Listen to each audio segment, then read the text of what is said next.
changed. And now for something completely different.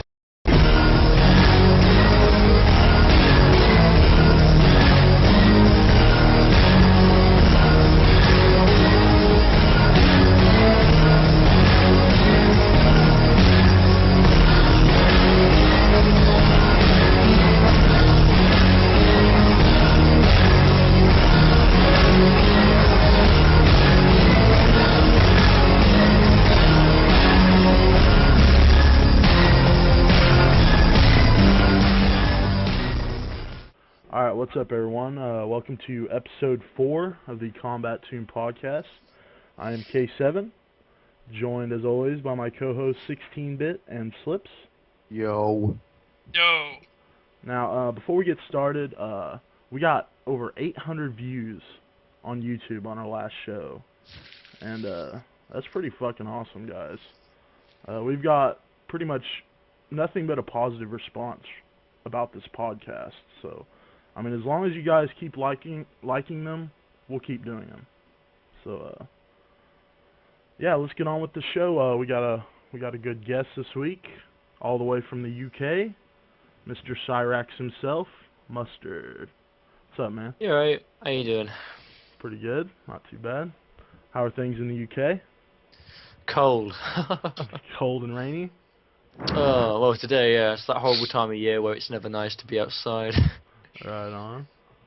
Now, tell us a little bit about the MK scene in the UK. How big is it over there?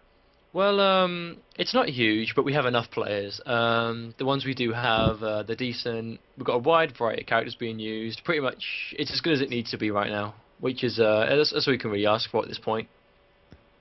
Right. Is there any big tournaments coming up? Well, the one I think off the top of my head is there's one in February. I think it's the World Cyber Games in France, in Okay. Cannes. Have you pronounced that? I'm sorry, I wouldn't know.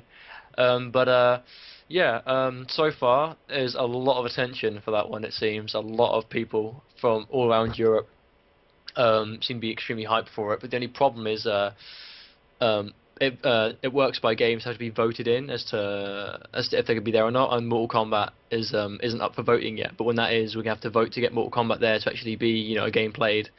So when that comes up, I'm sure we've got enough people who can vote for it, get it there, and that's gonna be sick. There's gonna be a lot of people there, a lot of talent all around Europe who are sort of they're doing well in their respective regions, but no one's really been together in one big area yet. Like there's not been one big great European gathering ever since Super Versus Battle back in August.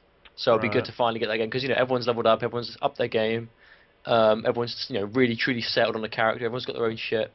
It's just gonna be really good. Is there like an equivalent to Evo over there? As well, to be honest, I'm still fairly new to the fighting game scene myself. Like Mortal Kombat was my first sort of big break into it. Like I'd followed it for a little while beforehand, literally just for Street Fighter, as I played Street Fighter 4 casually. I knew enough about it that I could watch streams of it and be impressed with what I was seeing and be entertained. But as far as I'm aware, Super vs Battle is especially the UK's equivalent to Evo, you could say. But I think it's less one event each year being fantastic, as it's more like majors dotted around the year, if you know what I mean. Like I think Evo, it's not really the American Championship as much as the World Championship, so I guess I could argue that Evo could potentially be ours as well, because European players do fly over there each year. Like of course this year we had I don't think anyone went there for MK this year, but we definitely had like Reinhardt and Starnab and Evans for Street Fighter this year, so people do go over there for it.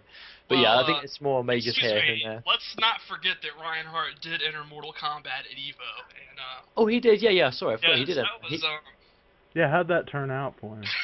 Oh god. What? How come he doesn't play anymore? Is he done? It's not that he doesn't play. It's that there isn't enough offline competition here for him to know what to do. Because he came into it quite late. Like when Mortal Kombat first came out, he was into it. But of course, he's predominantly a Street Fighter player. He does play Tekken, but he is a Street Fighter player. That's what he got sponsored for. That's what he played. very, very strong Tekken player. Oh, he's very good. He's very good, and I hope you see him pick up Tekken Tag 2. Apparently, he's picked up Kombat Marble 3 as well, so he's just trying to broaden his horizons a bit. But apparently, he said there wasn't really that much of a strong, frequent offline sort of practice scene for him in London because, of course, some of the most of the UK scene don't actually live in London. We travel in to London. So we can't exactly have offline casuals that much. That's why we play with each other online quite a bit. Because of course, if you're from the UK, playing with us in the UK, the online it's bearable. It's still not perfect, but it's playable. I mean, of course, that's where I'm fortunate, I suppose, because of course, I've got Ketchup to play offline whenever I feel the need of whenever a tournament's coming up, I can have that practice I need. And I don't know, I guess I'm sort of fortunate in that respect. That brings me up a question I wanted to ask about. One of our problems with the scene in America is how huge this country is. So the East Coast guys, the Midwest guys, the West Coast guys, the Southern guys, we only play at these major tournaments, and that's like a 2 or 3 day event where we can play. Yeah. Now, you guys being a smaller country, I would assume that'd be easier, but it seems like a lot of your players are not just necessarily in England. Like, you have that Hidan, the Quan Chi player that you guys pump up. How many times have you actually been able to play him? Since he lives in, I can't remember, Greece or something? Greece, yeah. Him and Metsos, the Greece players. Actually, I've only played him and Metsos at Superverse as well, and since then, I've not played them myself since then, but of course, Use for Glue, I know he's played Metsos online a few times, but again, online is online. Right. Yeah, I mean, to be honest, that is an issue. Like, there is a scene around the UK, of course, like Ireland. Ireland's a part of the UK technically, Northern Ireland at least, and they have. I didn't know that till recently. Really embarrassingly. Well, they seem to have a really strong scene because, of course, they have their Day of Champions thing each month, and they recently had a pretty good turnout as to what I hear. So they're keeping things stronger there. Hopefully, a few of them can, because of course, like every event Use for Glue's been to, he flies in to London from Ireland. So there's nothing really saying that other players from Ireland can't do the same, or vice versa. There's nothing stopping us from flying over there, apart from money being an issue. But that's what you save for, I suppose. But the biggest issue for most of us players is that the events there aren't loads of them. There are events, there are definitely enough events. There's just not loads of them. Like of course you guys have got VSM most times. What was the one that was the other day? Was it Combat Network? Whoever streamed the Combat Network? The one CD Junior previously won. You have a lot of majors in America, a lot of locals. Like what's it? Is it Thunderdome? The one that Crazy won a Chef doing that sort of thing. So right. Yeah, there's like constant events, whereas here they are very few and far between. And of course, it takes me and Ketchup about in total every event we go to is about 4.5 hours of travel, and then we're there, and then it's 4.5 hours back. And this is sometimes for 1 day events. And I get fucking travel sick. Like the biggest guy in the world who hates to travel by coach, and I have to do it every time. But I'll do it. I don't mind. It's worth it because the events, they're always hyped. They're always a lot of fun. We've got a lot of players here, a lot of great guys I've met through Mortal Kombat. So I'll continue to do it as long as they're events. Now, I think oh, sorry. I just want to make a point that. Yeah, go ahead. A lot of times when we get in arguments about, how good you guys are, your matchup knowledge, and all that drama,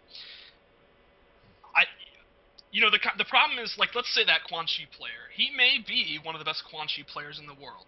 We don't know. But the fact that you guys haven't actually played him that much is what puts into question. Like, how much matchup knowledge can you really have against a guy that you've only been able to play at a few tournaments? Well, you do make a good point. It's a very good point. And personally, I try to stay out of the arguments. The only time I ever get involved is when it gets really petty and when it gets really childish, to the point where it's literally just pointless insults getting thrown around. Which, to be honest, that's the aspect. Like, I am all for EU versus US hype. I'm all for that. It's great. It's good for the community. Just demeaning the other, then that's when I get really fed up with it. But to be honest, you do make a good point, and I can't really prove you wrong in the sense that I know from what I played. From what I played on the day, I know what I learned from that experience, and of course I'm sure he's gotten better since then. So I can only assume that he's learned more about my matchup, as vice versa. Of course, he's learned more about me. I've learned more about him since then. You'd assume, or even then, like let's say for example,